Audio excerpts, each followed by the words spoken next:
ഒന്ന്, ഈ മുല്ലപ്പെരിയാർ അണക്കെട്ടിലെ ജലം തമിഴ്നാടിന് കൊടുക്കുന്ന കാര്യത്തിൽ ഇതുവരെ ആരും അഭിപ്രായ വ്യത്യാസം പറഞ്ഞിട്ടില്ല. തമിഴ്നാടിന് ജലം കൊടുക്കണം. പക്ഷെ ഇത്രയും കാലം കേരളം മുന്നോട്ട് വെച്ച ഒരു മുദ്രാവാക്യം കേരളത്തിന് സുരക്ഷ, തമിഴ്നാടിന് ജലം.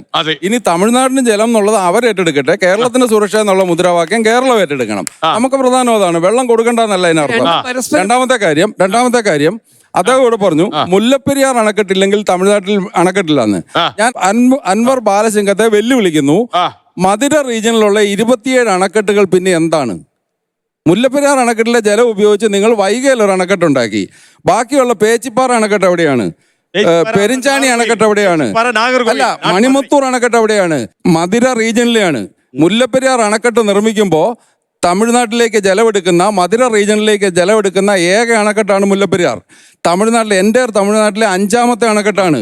ഇന്ന് തമിഴ്നാട്ടിൽ ചെറുതും വലുതുമായ 84 അണക്കെട്ടുകളുണ്ട്. അതിൽ മധുര റീജിയൻ, മധുര, രാമനാഥപുരം, ദിണ്ടുക്കൽ, ശിവഗംഗ, തേനി ജില്ലകളിൽ ജലസേചനത്തിന് 27 എണ്ണം ഉണ്ട്. ആ 27 അണക്കെട്ടുകളിൽ 23 TMC വെള്ളം സംഭരിക്കാം. മുല്ലപ്പെരിയാർ അണക്കെട്ടിൽ സംഭരിക്കുന്നത് 15 TMC വെള്ളമാണ്. മുല്ലപ്പെരിയാർ അണക്കെട്ട് ഇല്ലാതെ പോയാലും നിങ്ങൾക്ക് കൃഷി നശിക്കുകയല്ല എന്നുള്ള നിങ്ങളുടെ ധാർഷ്ട്യമാണ് ഈ അണക്കെട്ടിന് എന്ത് സംഭവിച്ചാലും നിങ്ങൾക്ക് ഇവിടെ ജലനിരപ്പ് ഉയർത്തണമെന്നുള്ള വാശി. അതല്ല സഹോദര വേണ്ടത്.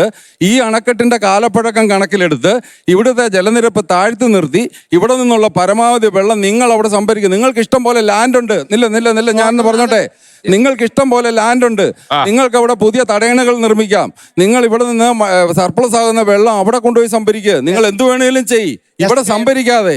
അതേ ഇവിടെ കേരളം ആവശ്യപ്പെടുന്നുള്ളൂ. സോമനാഥൻ പറഞ്ഞതിന് സുപ്രീം കോടതിയുടെ 2014 വിധിയും കൂടെ ചേർത്ത് വെച്ച് ഞാൻ പറയുകയാണ്. A new tunnel set the elevation of 50 feet high, 50 അടിക്ക് ഒരു പുതിയ ടണൽ നിർമ്മിക്കുക. ആ ടണല് പണിയാനായിട്ട് ശ്രമിക്കുമ്പോൾ തന്നെ തമിഴ്നാടിന്റെ ആണവോർജം ഉത്പാദിപ്പിക്കാനുള്ള ഒരു ടണല് തൂത്തുക്കുടിയിൽ നിന്ന് ഈ മുല്ലപ്പെരിയാർ ഡാമിന്റെ താഴെ 20 കിലോമീറ്റർ ദൂരത്ത് വന്ന് നിൽക്കുന്നുണ്ട്. കണ്ടെയ്നർ ട്രെയിൻ, പിന്നെ ലോറികൾ കയറി പോകുന്ന വിസ്താരത്തിൽ ആ ടണലിന്റെ മീതെ കൂടിയാണ് ഈ ടണൽ വരേണ്ടത്.